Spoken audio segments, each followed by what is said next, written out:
హైదరాబాద్లో అఘోరిని పోలీసులు అరెస్ట్ చేశారు. నార్సింగ్ పిఎస్ నుంచి చేవెళ్ల కోర్టుకు తరలించారు. మోకిలా పిఎస్లో నమోదు చేసిన కేసులో అరెస్ట్ చేశారు. నార్సింగ్ పిఎస్లో 4 గంటల పాటు విచారించారు. పోలీసులకు సహకరిస్తారని అఘోరి చెప్పాడు. చట్టం తన పని తాను చేసుకుపోతుందన్నాడు. తన భార్య తనతోనే ఉంటుందని అఘోరి తెలిపాడు.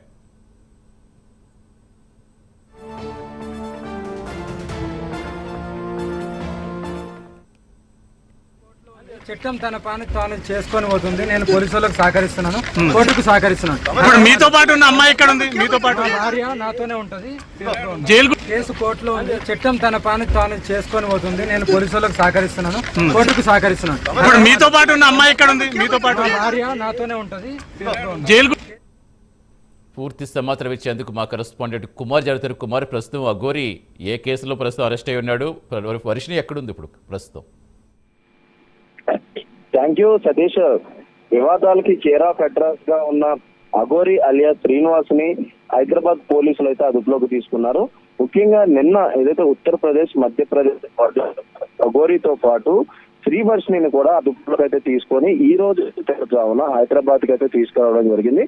ఈ రోజు తెల్లవారుజామున తీసుకొచ్చిన తర్వాత ఇటు శ్రీవర్షిని ఒక హోమ్ లో పెట్టారు.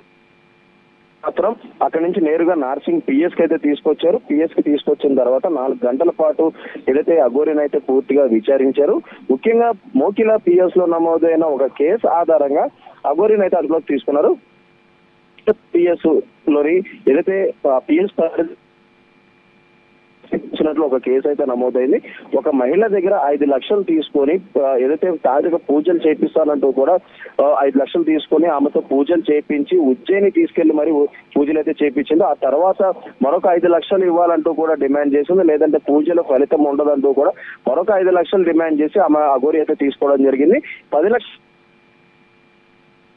భర్తకు ఫోన్ చేసి బెదిరిస్తున్నట్టు కూడా ఇటు మరొక 5 లక్షలు ఇవ్వాలంటూ కూడా తన భర్తని అనేక సార్లు కాల్స్ చేసి బెదిరిస్తున్నట్లు కూడా ఒక మహిళ మోకిలా పిఎస్ లో ఒక కంప్లైంట్ అయితే ఇచ్చింది.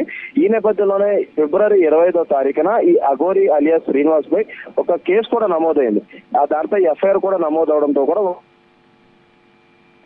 పోలీస్ బృందం అక్కడి నుంచి నేరుగా ఏదైతే ఇటు అఘోరి ఉన్న ప్రాంతం ఇటు మధ్యప్రదేశ్, ఉత్తరప్రదేశ్ బోర్డర్ లో అఘోరి ఉందని సమాచారం అందుకున్న మోకిలా పోలీసులు కూడా ఇమీడియట్ గా ఒక బ్యాచ్ అక్కడికి వెళ్లి వాళ్ళిద్దరిని కూడా అదుపులోకి అయితే తీసుకున్నారు. అదుపులోకి తీసుకున్న సమయంలో కూడా శ్రీవర్షిని కూడా అక్కడే ఉండడంతో కూడా ఆమెను కూడా అదుపులోకి తీసుకొని ఇటు హైదరాబాద్ అయితే తీసుకొచ్చారు. హైదరాబాద్ తీసుకురాగానే ఇటు నార్సింగ్ పిఎస్ లో అఘోరి మాత్రం ఉంచి 4 గంటల పాటు ఏసీపీ స్థాయి అధికారి ఆమెను పూర్తిగా విచారించారు. అలాగే గతంలో అఘోరిపై ఉన్న కేసులకు సంబంధించి పూర్తి ఆధారాలు కూడా ఏదైతే పోలీసులు అయితే సేకరించారు. గతంలో కూడా మరొక వివాహం చేసుకుని ఆమెను కూడా మోసం చేసినట్టు కూడా ఒక మహిళా కమిషన్ కి అయితే ఫిర్యాదు చేసింది. ఈ నేపథ్యంలోనే ఆ కేసుతో పాటు అఘోరిపై నమోదైన కేసులన్నిటిపై విచారణ చేపట్టాలంటూ కూడా కొన్ని ఆధారాలు కూడా సేకరించారు.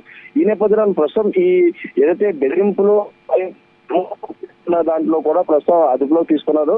ప్రస్తుతం ఏదైతే